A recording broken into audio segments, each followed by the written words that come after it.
അസ്സലാമു അലൈക്കും വറഹ്മത്തുള്ളാഹി വബറകാതുഹു. ഖുർആൻ പ്രഭാതം 124. അൽഹംദുലില്ലാഹി റബ്ബിൽ ആലമീൻ വസ്സലാത്തു വസ്സലാമു അലാ സയ്യിദുൽ മുർസലീൻ വഅലാ ആലിഹി വസഹ്ബിഹി അജ്മഈൻ. ബിസ്മില്ലാഹിർ റഹ്മാനിർ റഹീം.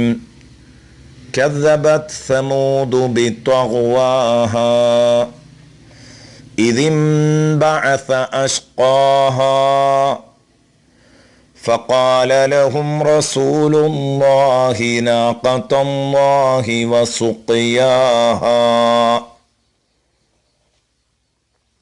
فكذبوه فعقروها فدمدم عليهم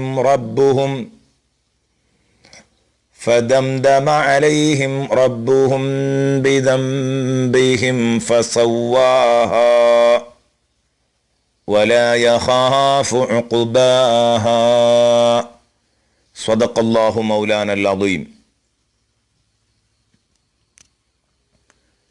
പ്രിയപ്പെട്ട സുഹൃത്തുക്കളെ, സൂറത്തു ഷംസിന്റെ അവസാന ഭാഗമാണ് നാം ഇപ്പോൾ ചർച്ച ചെയ്യുന്നത്. ഈ അദ്ധ്യായത്തിൻ്റെ മർമ്മം അത് അഫ്ലഹ മൻ സക്കാഹ വഖദ് ഖാബ മൻ ദസ്സാഹ എന്നതായിരുന്നു എന്ന് നാം നേരത്തെ പറഞ്ഞു. ആത്മാവിനെ സംസ്കരിച്ചവൻ വിജയിക്കുകയും അതിനെ മലീമസമാക്കിയവൻ പരാജയപ്പെടുകയും ചെയ്യും എന്നർത്ഥം. എങ്കിൽ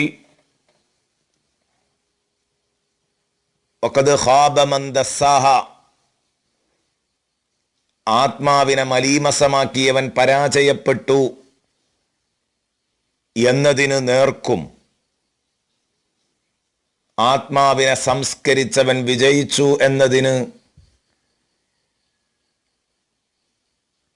വ്യംഗ്യമായും നല്ല ഒരു ഉദാഹരണം അള്ളാഹു ഇനി ഇവിടെ പറയുകയാണ്. എന്താണ് ആ ഉദാഹരണം? സ്വാലിഹ് നബി അലൈഹിസ്സലാമിൻ്റെ ജനത സ്വാലിഹ് നബി അലൈഹിസ്സലാമിനെ ധിക്കരിച്ചപ്പോൾ അവർക്ക് നൽകിയ കടുത്ത ശിക്ഷയെക്കുറിച്ച് പരാമർശിക്കുകയാണ്. അങ്ങനെ ആത്മാവിനെ കുഫ്ർ കൊണ്ട് മലീമസമാക്കിയ ഒരു ഖൗമിനെ അല്ലാഹു തആല പരീക്ഷിച്ച കഥയാണ് പറയുന്നത്. ഇൻഷാ അല്ലാഹ് കഥ വിശാലമായി പറയേണ്ടതാണ്. ചെറിയ രൂപത്തിലൊന്ന് ചുരുക്കി പറയാം. വിശുദ്ധ ഖുർആനിലെ വിവിധ സൂറകളിൽ ഇതേക്കുറിച്ച് പരാമർശിച്ചിട്ടുണ്ട്. അത് ഇൻഷാ അല്ലാഹ് നാളെ വ്യക്തമായി സ്വാലിഹ് നബി അലൈഹിസ്സലാമിൻ്റെ ജനത സ്വാലിഹ് നബിയെ ധിക്കരിക്കുകയും അവിടുത്തെ ഒട്ടകത്തെ അറുത്ത് കളയുകയും അതിനെ തുടർന്ന് അവർക്ക് വന്നെത്തിയ മഹാദുരന്തത്തെക്കുറിച്ചും ഇൻഷാ അല്ലാഹ് നമുക്ക് ചർച്ച ചെയ്യാം. ഇന്ന് ആ ആയത്തുകളുടെ അർത്ഥം, സൂറത്തു ഷംസിലെ ഈ ആയത്തുകളുടെ അർത്ഥം മാത്രം ഒന്ന് പരിചയപ്പെടുത്തുകയാണ്. കദ്ദബത്ത് സമൂദു ബിതഗ്വാഹ, സമൂദ് ഗോത്രം കളവാക്കി, ബിതഗ്വാഹ അവരുടെ ധിക്കാരം കാരണമായി, അവരുടെ വഴികേട് കാരണമായി, അനുസരണക്കേട് കാരണമായി അവർ കളവാക്കി. ഇതാ നമ്മൾ പറഞ്ഞത് വഖദ് ഖാബ മൻ ദസ്സാഹ എന്നതിന് ഉദാഹരണമാണിത് എന്ന്. നേർക്കുനേർ അതിനുദാഹരണമാണ്. അതേസമയം ആദ്യം പറഞ്ഞ ഖദ് അഫ്ലഹ മൻ സക്കാഹ എന്നതും വരുന്നുണ്ട്. സ്വാലിഹ് നബിയും കൂട്ടരും ഒന്നാം ഭാഗത്തിനും അതേസമയം സമൂദ് ഗോത്രം സ്വാലിഹ് നബിയെ തള്ളിക്കളഞ്ഞ വിഭാഗം രണ്ടാം പാർട്ടിനും ഉദാഹരണമാണ്.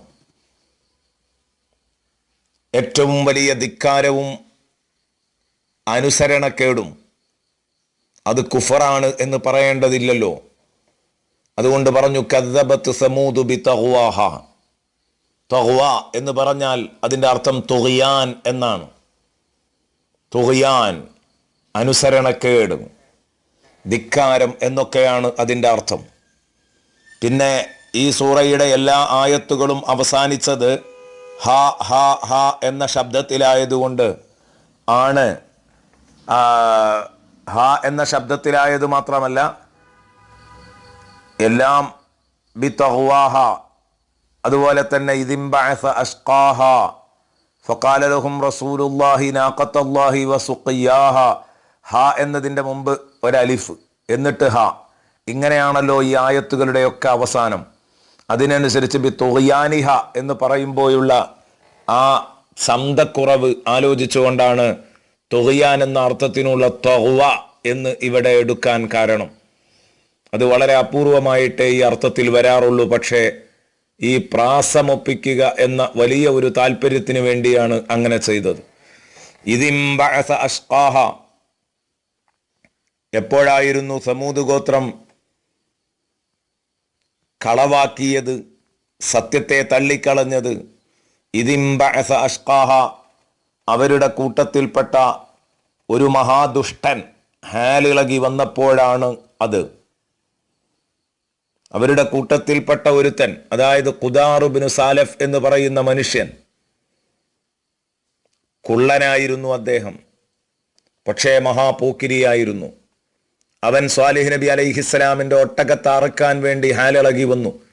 ഇത് വിശദമായിട്ട് നമുക്ക് വിശാലമായി ചരിത്രം പറയുമ്പോഴേ മനസ്സിലാക്കാൻ പറ്റൂ. ഇന്ന് ഈ പദങ്ങളുടെ അർത്ഥം മനസ്സിലാക്കുക. ഇതിംബഅസ അഷ്ഖാഹ, ആ ടീമിലെ ഏറ്റവും വലിയ ദുഷ്ടൻ എന്നാണ് അള്ളാഹു വിശേഷിപ്പിച്ചത്. ഇവൻ ഈ ചെയ്ത ചെയ്തി കാരണം അഷ്ഖാഹ, സമൂദ് ഗോത്രത്തിലെ മഹാദുഷ്ടൻ എന്നാണ് അവനെപ്പറ്റി പറഞ്ഞത്. അവനെപ്പോലെ പരാജയപ്പെട്ട ഒരുത്തർ അവരുടെ കൂട്ടത്തിലില്ല എന്നർത്ഥം.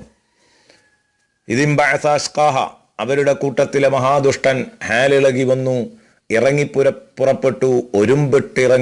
ഒരുമ്പെട്ടിറങ്ങിയപ്പോൾ അവർ സത്യത്തെ തള്ളിക്കളഞ്ഞു.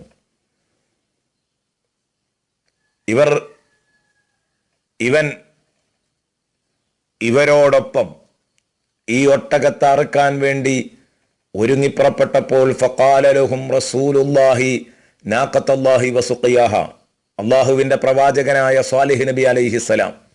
സ്വാലിഹ് നബി അലൈഹിസ്സലാമിൻ്റെ പേര് പറഞ്ഞില്ല, മറിച്ച് അള്ളാഹുവിൻ്റെ പ്രവാചകൻ, അതായത് അനുസരിക്കപ്പെടേണ്ട ശബ്ദമായിരുന്നു ഇത്, ഒരിക്കലും ധിക്കരിക്കപ്പെടേണ്ട ശബ്ദമായിരുന്നില്ല എന്ന് വരുത്താനാണ് അങ്ങനെ പറഞ്ഞത്. അള്ളാഹുവിൻ്റെ ദൂതനാണ് അവരോട് പറഞ്ഞത്, നാഖത്തല്ലാഹി, അള്ളാഹുവിൻ്റെ ഒട്ടകത്തെ നിങ്ങൾ ശ്രദ്ധിക്കണേ, കരുതണേ.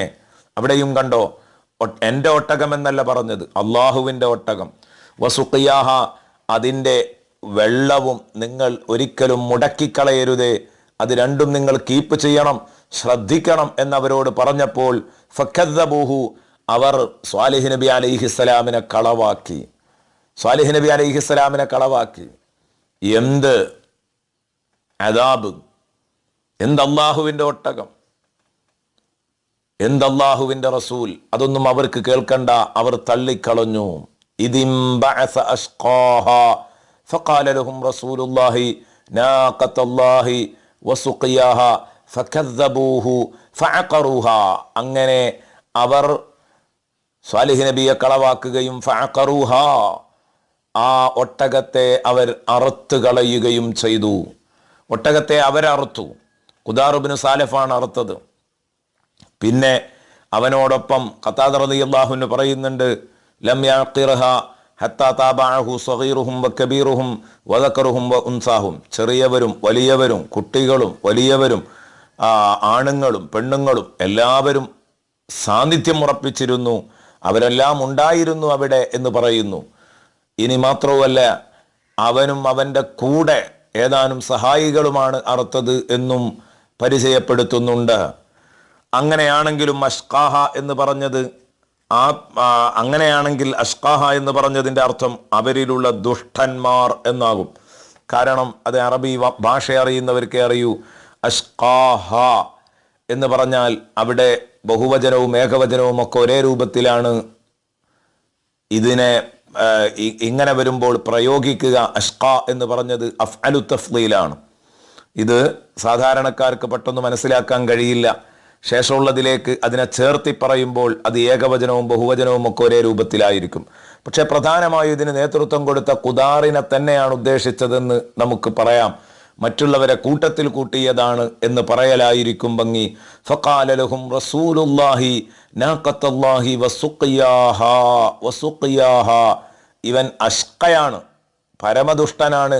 ഈ ഒട്ടകത്തെ അറുത്ത ഖുദാർ എന്ന് പറഞ്ഞെങ്കിൽ സയ്യിദുനാ റസൂലുള്ളാഹി സ്വല്ലല്ലാഹു അലൈഹി വസല്ലം ഇവനെ വിശേഷിപ്പിച്ചത് ഉഹൈമിറു സമൂദ് എന്നാണ്. സമൂദ് ഗോത്രത്തിലെ കഴുത എന്നാണ്, കൊച്ചു കഴുത എന്നാണ് ഇവനെ കുറിച്ച് വിശേഷിപ്പിച്ചിട്ടുള്ളത്. സയ്യിദുനാ അലി ഇബ്നു അബീ ത്വാലിബ് റളിയല്ലാഹു അൻഹുവിനോട് നബി തങ്ങൾ ചോദിച്ചു, അലാ ഉഹദ്ദിസുക ബി അഷ്ഖന്നാസ്, ജനങ്ങളുടെ കൂട്ടത്തിൽ ഏറ്റവും വലിയ പരാജിതരാരാണെന്ന് പറഞ്ഞു തരട്ടെ. കണ്ടോ, ഇവിടെ പരാജിതർ എന്നാണ് പറഞ്ഞത്. ഖാല ബല, അപ്പോൾ പറഞ്ഞു അതെ, യെസ് പറയൂ തങ്ങളെ. നബി തങ്ങൾ പറഞ്ഞു, റജുലാനി, രണ്ടു സമൂദ് അല്ലദീ അഖറന്നാഖ, സ്വാലിഹ് നബി അലൈഹി സ്വലാമിന്റെ ഒട്ടകത്തെ അറുത്ത് കളഞ്ഞ സമൂദ് ഗോത്രത്തിലെ ആ കഴുത തന്നെയാണ്. വല്ലദീ യദ്രിബുക യാ അലി, പിന്നെ അലി നിന്റെ പെരടിയിൽ വെട്ടുന്ന മനുഷ്യനുമാണ്, നിന്റെ കഴുത്ത് വെട്ടുന്ന മനുഷ്യൻ. കഴുത്തിലേക്ക് ഇങ്ങനെ ചൂണ്ടിയിട്ട് പറഞ്ഞു, അലാഹാദ, ഈ കഴുത്തിന് വെട്ടുന്ന ഒരുത്തനുണ്ട്, മഹാദുഷ്ടൻ, ഹത്താ തബ്തല്ല മിൻഹു ഹാദിഹി, നിന്റെ ഈ താടി രോമങ്ങൾ രക്തമൊലിച്ച് അതിൽ കുതിർന്നു പോകുന്നത് വരെ വെട്ടിയിട്ട് കൊലപ്പെടുത്തുന്ന ഒരാൾ വരാനുണ്ട്. അലി റളിയല്ലാഹു അൻഹുവിന്റെ ഘാതകനാണ് ഈ പറഞ്ഞതുകൊണ്ട് ഉദ്ദേശ്യം. ഏതായാലും അഷ്ഖന്നാസ് എന്ന് റസൂലുള്ളാഹി സ്വല്ലല്ലാഹു അലൈഹി വസല്ലം രണ്ടുപേരെയും വിശേഷിപ്പിക്കുകയാണ്. അങ്ങനെ അവരെ അറുത്തു കളഞ്ഞപ്പോൾ ഫദംദമ അലൈഹിം റബ്ബുഹും ബിദംബിഹിം, അവരുടെ റബ്ബ് അവരുടെ മേൽ അദാബുകൾ ചൊരിഞ്ഞു, ഒന്നിനുമേലൊന്നായി അദാബുകൾ ചൊരിഞ്ഞ്, ബിദംബിഹിം അവരുടെ അപരാധം കാരണമായി, അവർ ചെയ്ത തെറ്റ് കാരണമായി. അനന്തരം ഫസവ്വാഹ സമൂദ് ഗോത്രത്തെ അള്ളാഹു അടിച്ചു നിരപ്പാക്കി, അവരെ അള്ളാഹു തആല നിരപ്പാക്കി കളഞ്ഞു. വലാ യഖാഫു ഉഖ്ബാഹ, എങ്കിൽ ഇതിൻ്റെ പിറകിൽ ഇനി എന്തൊന്നാ സംഭവിക്കുക എന്ന ഭയം ഒട്ടുമില്ലാതെയാണ് അള്ളാഹു ഈ ആക്ഷൻ നടപ്പാക്കിയിട്ടുള്ളത്. ഈ പ്രവർത്തനത്തിൻ്റെ അനന്തരഫലം വല്ലതും വരുമോ, ഇതിൻ്റെ അനന്തര ഫലം വല്ലതും വരുമോ എന്ന് ഒട്ടും ഭയപ്പെടാതെ സധൈര്യമാണ് അള്ളാഹു ഈ പണി ചെയ്തിട്ടുള്ളത്. പ്രതികാര നടപടികളെയൊന്നും ഭയപ്പെട്ടിട്ടില്ല. ഏതുപോലെ കമാ യഖാഫു മൻ യുആഖിബു മിനൽ മുലൂക്ക്, ദുനിയാവിൽ ഏതൊരു രാജാവും ശിക്ഷിക്കുമ്പോഴുണ്ടാകുന്ന ഭയം പോലെ അള്ളാഹുവിനുണ്ടായിട്ടില്ല. എത്ര വലിയ രാജാവാണെങ്കിലും, എത്ര ദുർബലനെയാണ് അടിച്ചതെങ്കിലും ഉറപ്പാണ് ഒരു ചെറിയ ഞെട്ടലുണ്ടാകും, ചെറിയ പേടിയുണ്ടാകും.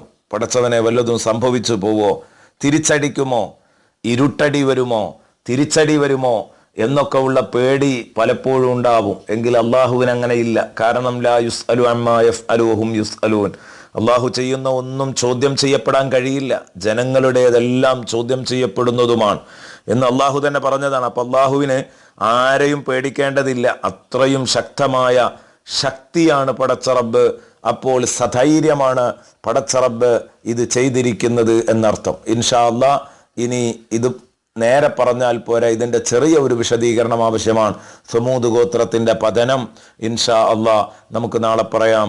അള്ളാഹു തൗഫീഖ് നൽകട്ടെ. അസ്സലാമു അലൈക്കും വറഹ്മത്തുള്ളാഹി വബറകാതുഹു.